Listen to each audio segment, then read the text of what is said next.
Bom dia, amada Igreja do Senhor, a graça e a paz do nosso Senhor Jesus, amém? É um prazer estar novamente aqui na Igreja Batista Plenitude, tendo a oportunidade de trazer a mensagem do Evangelho. Muito obrigado, Pastor Hugo, pelo convite. Queridos, eu quero convidá-los a abrir as suas Bíblias no livro de João, no Evangelho de João, capítulo 8. Nós vamos ler o versículo 12.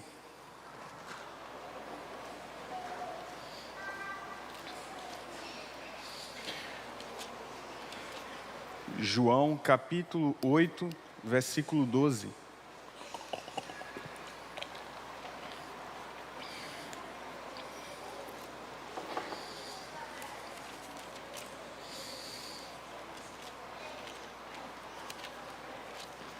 A palavra do Senhor diz assim: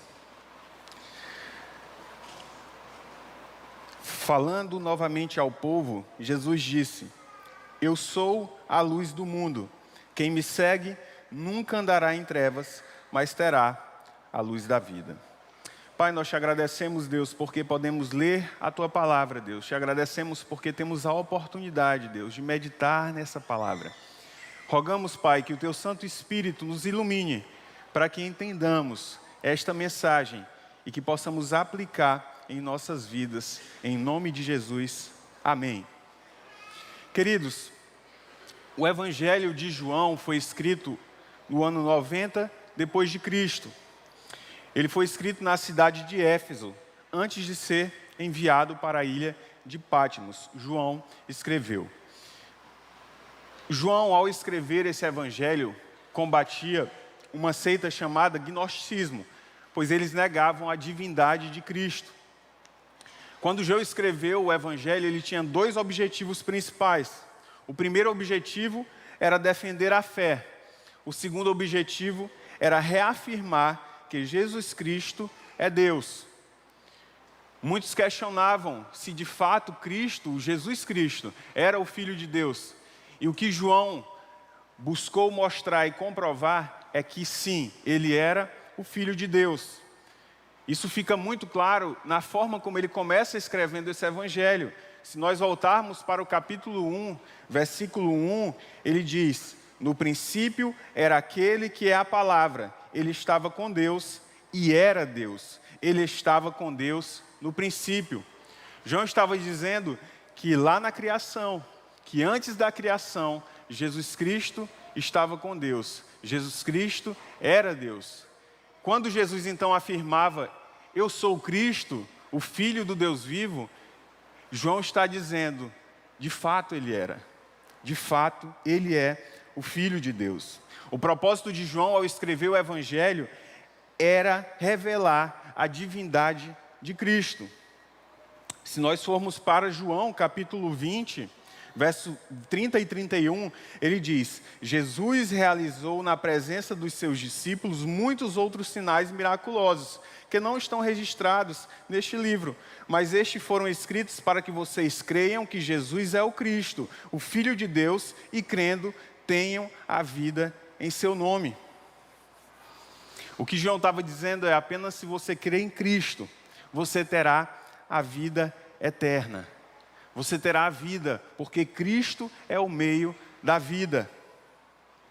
A questão que nós podemos refletir é o que Cristo fez por você. Quando João aponta que Cristo fez milagres e que esses milagres comprovam que Ele era o Filho de Deus, vamos só recapitular quais são esses milagres, antes de a gente de fato conversar sobre o texto lido. O primeiro milagre registrado no livro de João é a transformação da água em vinho. E quando Jesus transforma a água em vinho, isso no João capítulo 2, ele está dizendo que Ele é o Senhor da qualidade. Cristo é o Senhor da qualidade, é aquele que pega algo que tem menos qualidade e transforma em algo de maior qualidade. Em João capítulo 4, Jesus cura o filho de centurião à distância. Aquele filho dele não estava ali naquele momento, mas Jesus dá uma palavra e aquele menino que estava em outro local, ele é curado. Aqui Jesus evidencia que Ele é o Senhor da distância, do espaço, não há limites para Jesus. A transformação que Jesus opera, não há limites para ela. O terceiro milagre é a multiplicação dos pães e dos peixes, isso em João capítulo 6. E Jesus demonstra que Ele é o Senhor da quantidade, Ele multiplica. O quarto milagre registrado no livro de João está em João capítulo 5, ele cura um paralítico que ficou 38 anos no tanque de Betesda. Cristo demonstra então que Ele é o Senhor do tempo. Cristo é o Senhor do tempo, da história. O quinto milagre, Jesus anda sobre as águas. Isso está em João capítulo 6. E aqui Jesus demonstra que é o Senhor da natureza. Ele está acima das leis da física. O sexto milagre de Jesus está em João capítulo 9, em que Ele cura um cego de nascença. E aqui Ele demonstra que Ele é o Senhor do sofrimento humano. E o sétimo milagre é a ressurreição de Lázaro, no capítulo 11, João, em que Jesus demonstra que Ele é o Senhor da vida e o Senhor da morte. Todos esses milagres que Jesus operou, foi para demonstrar que Ele era o Filho de Deus. Esses milagres apontavam para a pessoa de Deus. Cristo, ao fazer esses milagres, Ele dizia: eu sou o Filho unigênito de Deus. Eu sou Deus. Era isso que Cristo estava evidenciando. Além disso, Jesus se apresenta de diversas formas no Evangelho de João. Em determinada ocasião, Ele diz: eu sou o pão da vida. Aqui no texto que lemos, Ele diz: eu sou a luz do mundo. Ele também diz: eu sou a porta, eu sou o bom pastor, eu sou a ressurreição e a vida, e eu sou a verdadeira videira. Jesus então se apresenta de diversas formas, e o objetivo principal é demonstrar que Ele é Deus. O texto que lemos, João capítulo 8, evidencia uma verdade. Quem segue Jesus não anda em trevas. E é sobre isso que nós vamos conversar nessa manhã. Voltando para o versículo 12 que lemos, ele diz: eu sou a luz do mundo. A primeira grande verdade que nós tiramos desse versículo é que ele diz: eu sou. E você sabe como Deus se apresentou no Antigo Testamento? Eu sou. Se você voltar para Êxodo, capítulo 3, verso 13 e 14, Moisés pergunta: quando eu chegar diante dos israelitas e lhes disser: o Deus dos seus antepassados me enviou a vocês, e eles me perguntarem: qual é o nome dele? Que lhes direi? Disse Deus a Moisés: eu sou o que sou. É isto que você dirá aos israelitas: eu sou, me enviou a vocês. Jesus, quando Ele começa dizendo: eu sou a luz do mundo, Ele está dizendo: eu sou Deus. Eu sou. Se você caminhar um pouquinho mais no capítulo 8 de João, quando ele está tendo uma discussão com os fariseus, no versículo 58, ele diz assim, ele responde: eu lhes afirmo que antes de Abraão nascer, eu sou. Jesus Cristo é Deus. E por afirmar que era Deus, isso gerou muitas discussões, muitos embates, porque aqueles homens religiosos não acreditavam na divindade de Cristo. E que João está tentando mostrar no seu evangelho é: Jesus Cristo é Deus. É aquele que foi predito no Antigo Testamento, é o Filho de Deus que tira o homem do pecado. Se você voltar novamente para João capítulo 1, versículo 1 a 3, ele diz: no princípio era aquele que é a palavra. Ele estava com Deus e era Deus. Ele estava com Deus no princípio. Todas as coisas foram feitas por intermédio dele. Sem ele, nada do que existe teria sido feito. Jesus Cristo é Deus. Ele estava no princípio com Deus. Tudo foi feito por meio dele. Ele é a palavra de Deus. O que João está dizendo é: Jesus Cristo é uma pessoa. Jesus Cristo é Deus. Ele diz: olha, para você acreditar em Deus, você precisa crer em Jesus. É isso que João está dizendo. Para que você chegue até Deus, você precisa passar por Jesus. Para que você tenha Deus no seu coração, você precisa ter Jesus no seu coração, porque Ele aponta para Deus. É isso que João está dizendo. E isso fica muito evidente em João capítulo 10, verso 30. E eu faço questão de trazer sempre o texto de João, porque o autor está trabalhando isso. Ele diz: eu e o Pai somos um. Eu e o Pai somos um. Jesus Cristo é Deus. Ele diz: eu sou. Ele é maior do que os patriarcas. Ele é maior do que os profetas. Ele é o Filho de Deus. Amém, irmãos? Jesus Cristo é Deus. Essa é a primeira verdade que ele evidencia nesse texto. A segunda verdade é que ele diz: eu sou a luz do mundo. O que ele está dizendo é: eu sou a vida para o mundo. Interessante, irmãos, a gente pensar que até uma pessoa leiga, que nunca ouviu o Evangelho, quando ele escuta luz, ele associa isso à bondade, à vida, aquilo que é bom. Quando ele escuta escuridão, ele associa isso à maldade. Se você chegar para uma pessoa que não conhece Deus e que está numa vida de pecado, afundado no pecado, e falar sobre você tem a luz, você vive em trevas, automaticamente essa pessoa vai refletir se o que está no coração dele é vida ou é morte, se é luz ou escuridão. Jesus diz: eu sou a luz do mundo. Ele está dizendo: eu sou a vida para o mundo que anda na morte. As pessoas buscam uma vida em abundância, significado. O que Jesus está dizendo é: eu posso dar o verdadeiro significado, porque eu sou a luz. Eu dou a vida, vida em abundância. O que Jesus está falando é sobre salvação. Só eu posso dar a salvação. Eu sou o Filho de Deus, eu sou Deus e eu posso dar a salvação. O mundo aqui pode ser lido como uma sociedade sem Deus que vive nas trevas. Então, quando Jesus fala do mundo, ele está dizendo: olha, numa sociedade que vive nas trevas, eu sou a vida, eu sou a luz. Queridos, a sociedade vive no império das trevas. O mundo clama por Deus. O que Jesus está dizendo: eu sou a vida, eu sou a luz, eu que dou luz para os perdidos. As pessoas vivem sem saber de onde vieram e para onde vão. Muitos se empenham ao descobrir isso. Bem, a palavra de Deus revela quem nós somos e para onde iremos. Jesus é a luz que evidencia isso.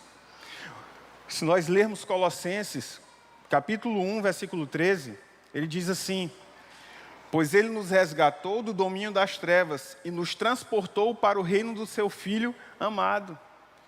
Deus resgata então os seus filhos por meio de Jesus Cristo.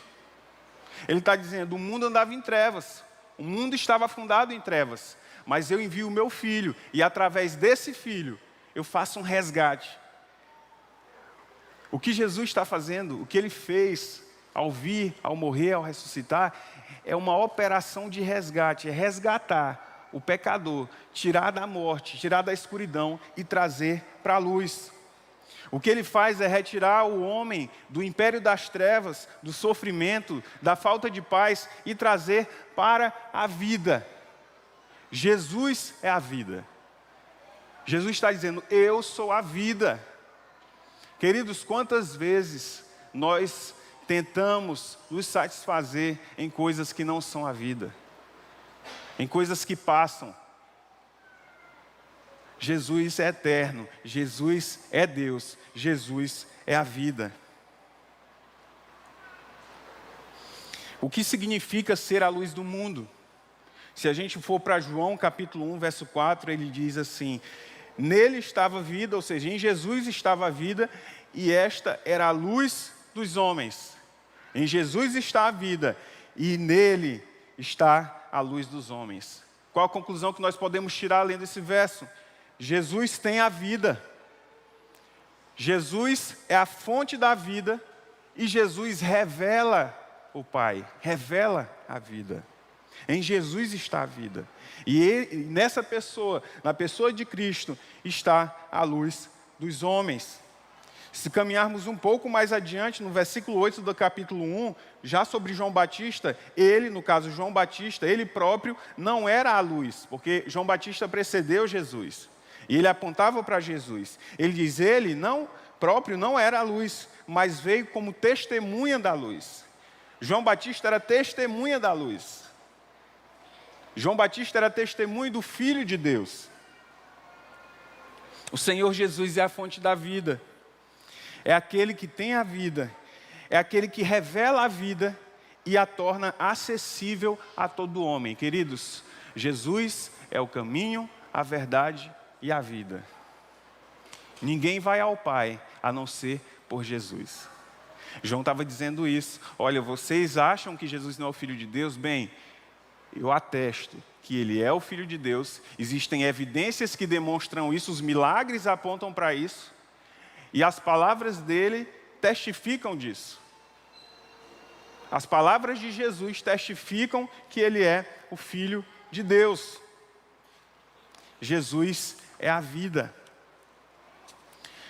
Ser a luz do mundo significa ser aquele que revela o caminho certo e seguro. Quando Jesus diz, eu sou a luz do mundo, Ele está dizendo aqui, só por causa de mim, só através de mim, é que há a revelação do caminho, o caminho certo e o caminho seguro. E o que é viver em trevas? Se formos para João capítulo 3, verso 19, a palavra diz o seguinte, este é o julgamento. A luz veio ao mundo, mas os homens amaram as trevas, e não a luz, porque as suas obras eram más. Eu vou ler de novo. Este é o julgamento. A luz veio ao mundo, mas os homens amaram as trevas, e não a luz, porque as suas obras eram más. Queridos, quem vive nas trevas, ama e pratica as obras más. Isso é viver nas trevas. Se você, discípulo de Cristo, busca viver em obediência e na sua caminhada você comete pecados, mas esse pecado não traz alegria para o seu coração, pelo contrário, traz tristeza, e você busca arrependimento, e você busca fazer a vontade de Deus e obedecer, você não vive no império das trevas. Agora, se a pessoa vive em pecado, tem prazer no pecado, tem orgulho do pecado, ele vive no império das trevas. O que João diz aqui é o seguinte, Jesus veio ao mundo para revelar a luz de Deus, a verdade, a vida, mas os homens amaram mais as trevas do que a Ele. Isso é viver nas trevas. Tem uma música antiga, Aquarela, que ela fala um pouco sobre a vida sem Deus, a vida do império das trevas. Acho que a maioria conhece. É aquela que começa numa folha qualquer, o desenho um sol amarelo. Conhecem, né? Uma música bem antiga. Mas duas partes dessa música me chamam a atenção. Que ela diz assim, um menino caminha e caminhando chega no muro. E ali logo em frente, a esperar pela gente, o futuro está. O caminho do homem sem Deus é um caminho que ele não sabe para onde ele está indo. E quando ele chega no final, ele se depara com um muro. Ele não tem como transpor esse muro. Essa é a vida nas trevas. A vida nas trevas é uma vida que o fim é um muro. E mais à frente nessa canção, ele diz assim, nessa estrada não nos cabe conhecer ou ver o que virá. O fim dela ninguém sabe, bem ao certo onde vai dar. Vamos todos numa linda passarela de uma aquarela, que um dia, enfim, descolorirá. A vida sem Deus, ela aparentemente, aqui nesta terra, é uma vida colorida. Mas o final dela, no final, era descolore. Ela perde a cor. Ela fica preto e branco. Esse é o retrato de uma vida sem Deus. Queridos, nós que temos o Senhor Jesus, que temos o Santo Espírito de Deus, sabemos que essa vida, por mais que nos traga alegria e prazeres, ela é preto e branco se comparada ao que a gente vai ver na eternidade. Aqueles que têm o Senhor Jesus, quando chegarem no final de suas vidas, além de saberem de onde vieram e para onde vão, sabem que o futuro é colorido, que a eternidade é colorida, que a eternidade é bela, porque lá estará a presença perfeita do nosso Deus em nossas vidas. Mas aqueles que vivem no império das trevas se deparam com um muro. Aqueles que vivem no império das trevas se deparam com um mundo descolorido, um mundo preto e branco.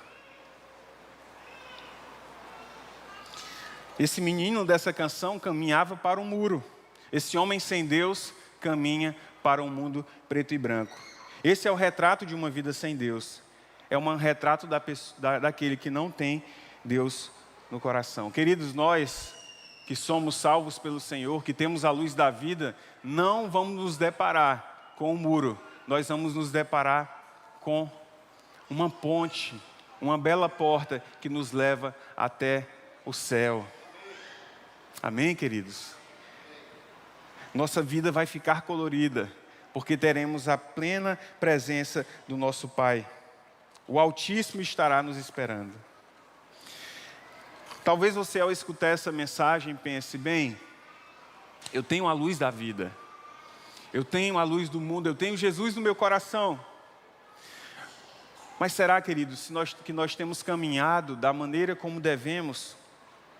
Se nós formos para 1 João, capítulo 2, a partir do versículo 9, o mesmo autor vai falar especificamente para pessoas de uma igreja. E ele vai dizer o seguinte: quem afirma estar na luz, mas odeia seu irmão, continua nas trevas. Quem ama o seu irmão permanece na luz, e nele não há causa de tropeço. Mas quem odeia seu irmão está nas trevas e anda nas trevas. Não sabe para onde vai, porque as trevas o cegaram. Queridos, essa é uma palavra para nós. Será se temos amado o nosso irmão? Será se a gente odeia o nosso irmão? O autor, o apóstolo João está dizendo, olha, se você odeia o seu irmão, as trevas já te cegaram. E você não está conseguindo perceber o que de fato é a verdadeira espiritualidade. A pergunta que fica para nós é, existem trevas em nossos corações? Nós odiamos o nosso irmão? Há trevas em nossos corações? Ele diz, eu sou a luz do mundo, eu sou a vida. E a vida, quando entra em nossos corações, toma de conta das nossas atitudes. Isso, as nossas ações vai revelar se de fato nós temos a vida. A terceira verdade presente nesse texto, voltando para João capítulo 8, verso 12, ele diz, eu sou a luz do mundo, quem me segue nunca andará em trevas. Ele diz o seguinte, eu sou um farol que te guia. Imagine que você seja um barco e você veja um farol. Eu sou a luz que vai te levar para a minha direção. Jesus está dizendo, eu sou a bússola da sua vida. Quem me segue nunca andará em trevas, porque eu vou direcionar o caminho de vocês. Eu vou apontar para onde vocês irem. E Ele mesmo é o caminho. O que Jesus está dizendo é o seguinte, olha, para que vocês tenham vida, vocês precisam me obedecer. Porque quem me segue nunca andará em trevas. Agora, se você segue a sua própria vontade, você já está nas trevas. Jesus é essa luz, é esse farol. E Ele diz, me sigam, venham para a minha direção. Provérbios capítulo 4, versos 18 e 19 diz assim, a vereda do justo é como a luz da alvorada, que brilha cada vez mais até a plena claridade do dia.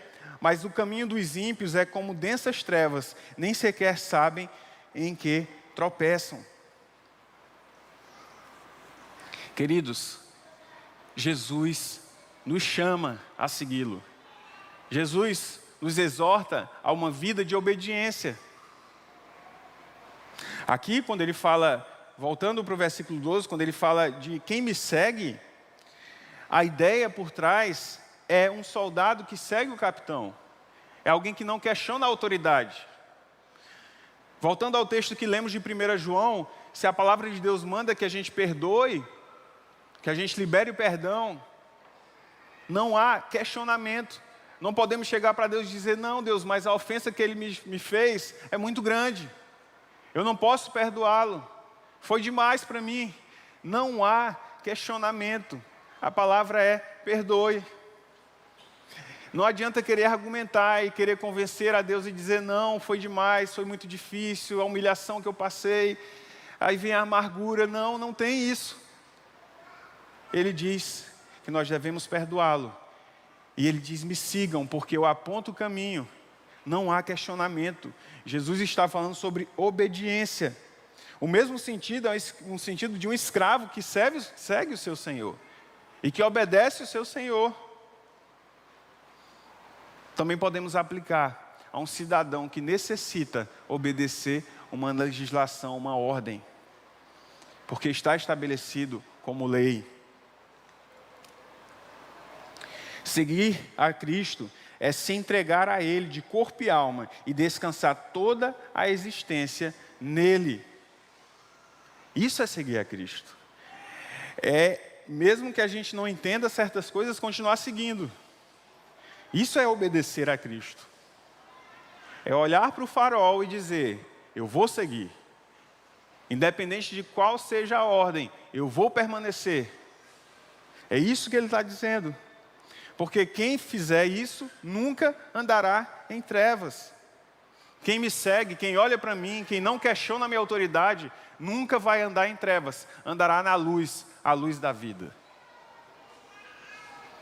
Eu volto a fazer a pergunta. Existem trevas em nossa vida hoje? Temos vivido em obediência? Temos considerado a palavra do Senhor? Temos vivido com Ele como nosso Senhor? Cristo não só salva, Cristo é o nosso Senhor. Nós devemos obediência a Ele. A palavra de Deus deve ser o nosso norte. A quarta e última verdade, de João capítulo 8, verso 12, ele diz, eu sou a luz do mundo. Quem me segue nunca andará em trevas, mas terá a luz da vida. Queridos, quem segue a Cristo, quem obedece a sua palavra, quem tem a consciência de que Ele é o Filho de Deus, não só não andará em trevas, mas terá a luz da vida. O que Jesus está dizendo é, olha, nesse mundo tenebroso, nesse mundo preto e branco, nesse mundo cheio de pecado, de morte, eu sou a luz. Eu sou a vida, e se você me seguir, você terá essa luz.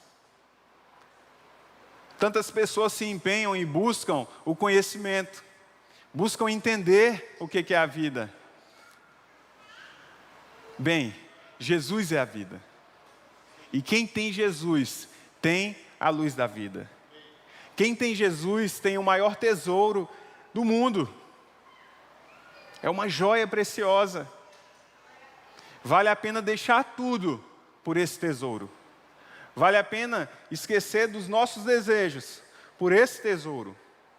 E só temos esse tesouro se entendermos e crermos que Ele é Deus, que Ele é a luz do mundo e que Ele deve ser seguido, que devemos obedecê-lo, que a vontade dEle prevalece sobre a nossa. O próprio Jesus disse, Pai, se puderes, tira de mim esse cálice, mas seja feito conforme a tua vontade. Ainda quando a gente se depara com os momentos mais difíceis da nossa vida, e nessa ocasião que eu citei, era o momento que precedia a crucificação de Cristo, a condenação e crucificação de Cristo. Era o momento que precedia Jesus ser colocado naquela cruz. Jesus disse, que seja feita a tua vontade. Apenas pessoas que estão dispostas a falarem isso em todas as coisas, podem ter a luz de Cristo. Efésios capítulo 5, verso 8 e 9 diz, porque outrora vocês eram trevas, mas agora são luz no Senhor. Vivam como filhos da luz, pois o fruto da luz consiste em toda bondade, justiça e verdade. Esses são os frutos da luz. Se temos a luz, iremos evidenciar a bondade, a justiça e a verdade de Deus. Eu volto a fazer a pergunta: há trevas em sua vida? Ou você tem a luz da vida? Se formos para o Salmo 119, versos 105 e 106, ele diz assim: a tua palavra é lâmpada que ilumina os meus passos e luz que clareia o meu caminho. Prometi sob juramento e cumprirei. Vou obedecer às tuas justas ordenanças. Olha só o salmista, comprometido com a palavra de Deus, com o verbo de Deus. E aqui podemos dizer, esta palavra, este verbo é o próprio Jesus, porque Ele é o verbo, porque Ele é a palavra. O salmista diz: eu me comprometi em obedecer às tuas justas ordenanças. A palavra de Deus é justa, queridos. A palavra de Deus é boa, ela é perfeita. Ela não precisa ser tirada em nenhum ponto, nem ser colocada em nenhum. Ela é perfeita do jeito que ela está, porque ela é a palavra de Deus, ela permanece para sempre. Eu disse isso há 2 domingos atrás, quando eu preguei na minha igreja. Eu disse: quando nós nascemos, a palavra de Deus já existia desde a eternidade. Antes do mundo ser criado, a palavra já existia. E ela vai permanecer quando esse mundo passar. O que nós temos diante de nós é um tesouro inestimável. A palavra de Deus, a Bíblia, é um tesouro em nossas mãos. Nós temos como recorrer à sabedoria de Deus. E tantas vezes buscamos coisas irrelevantes. A melhor literatura, o melhor livro que nós podemos ler é a palavra de Deus. E ela que vai nos dar essa luz, esse entendimento. 1 João, capítulo 1, versículos 5 a 7, ele diz: esta é a mensagem que dele ouvimos e transmitimos a vocês. Deus é luz, nele não há treva alguma. Se afirmarmos que temos comunhão com ele, mas andarmos nas trevas, mentimos e não praticamos a verdade. Se, porém, andamos na luz, como Ele está na luz, temos comunhão uns com os outros. E o sangue de Jesus, seu Filho, nos purifica de todo pecado. João está dizendo, se nós temos a luz, nós temos comunhão uns com os outros. Nós não odiamos uns aos outros. Nós temos comunhão. Nós evidenciamos a justiça, a bondade, a verdade, por meio dos nossos relacionamentos. Queridos, para concluirmos a mensagem, eu queria pedir para que você abra, e eu queria que você abrisse sua Bíblia em 2 Coríntios, capítulo 4, versículo 6. 2 Coríntios, capítulo 4, versículo 4 a 6.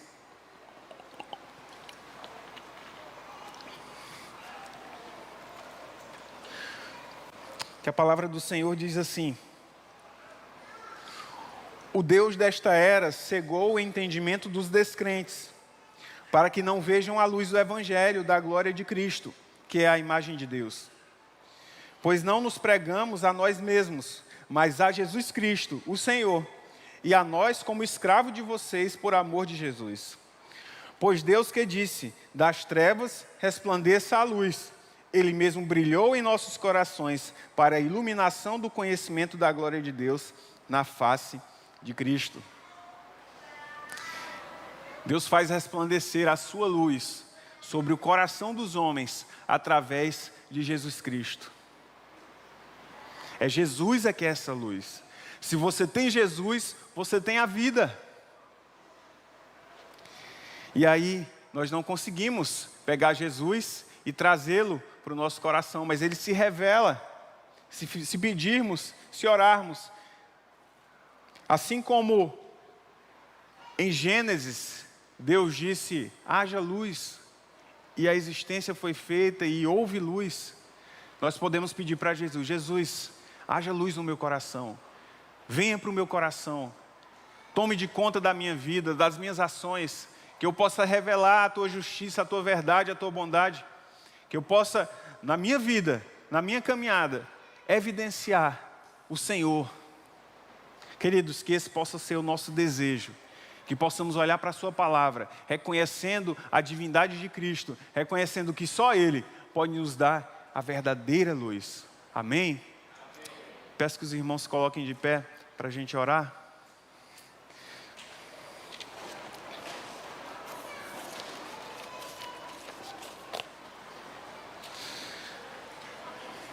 Deus amado, nós te agradecemos, Deus, pela tua palavra, Pai. Obrigado porque podemos ler, porque podemos meditar, Deus. Obrigado porque temos esse acesso à tua escritura, à tua sabedoria. Senhor, que o Senhor Jesus, que é a luz do mundo, possa habitar em nossos corações, possa conduzir as nossas ações, possa conduzir a nossa vida. Que tenhamos a consciência de que o Senhor é a verdade, de que o Senhor é a luz e de que o Senhor deve conduzir os nossos passos, Deus. Toma de conta de nós, Pai. Nós te entregamos o nosso coração e a nossa vida, em nome de Jesus. Amém. Amém. Obrigado, pastor. Meus irmãos podem assentar-se. Nós queremos dar uma breve palavra antes de dar término ao culto. Pode se dirigir para cá, irmão João Vitor. Irmão João Vitor está vindo para dar as orientações em relação ao funcionamento da escola bíblica logo após o culto. Nós temos nossos amigos acompanhando o culto pelo YouTube e que queremos que se sintam abençoados por Deus, e os que estão nos visitando nesta manhã igualmente são muito bem-vindos entre nós e são convidados a permanecer para a EBD conforme as orientações que o João Vitor vai agora comunicar. Bom dia, irmãos. Estou vendo aqui alguns irmãos que retornaram de férias hoje, né? Tem em maior número hoje, isso é muito bom. E talvez se você estava viajando e não sabe, nós tivemos algumas mudanças na EBD nas últimas semanas, e especialmente nas últimas 2 semanas nós realocamos algumas turmas. Então a minha orientação hoje é: peço que você preste bastante atenção na placa ao lado de cada uma das salas, porque lá vai constar exatamente o nome da turma. E, por exemplo, se você é da Integrar 1, hoje ela está funcionando no auditório, subindo aqui as escadas, a sala aqui ao final do corredor, no primeiro andar. Então, Integrar 1 no auditório. Se você nos visita nessa manhã, é para essa turma que eu te convido a estar conosco. Na Integrar 1 a gente estuda os fundamentos da fé cristã. Eu tenho certeza que você vai ser muito bem-vindo entre nós. Amém? Bola a todos. Coloque-se em pé. Eu quero pronunciar uma bênção bíblica e assim darmos encerramento ao culto desta manhã. Diante de toda a mensagem que ouvimos, me lembro o versículo de Isaías 2:5, que diz: vinde e andemos na luz do Senhor. Que a graça de nosso Senhor Jesus Cristo, o amor de Deus, o nosso Pai Celestial, e a comunhão do Espírito Santo seja conosco permaneça todos os dias ao longo deste dia, até o dia em que Jesus Cristo venha nos buscar. Em nome de Jesus, o povo de Deus diz: amém.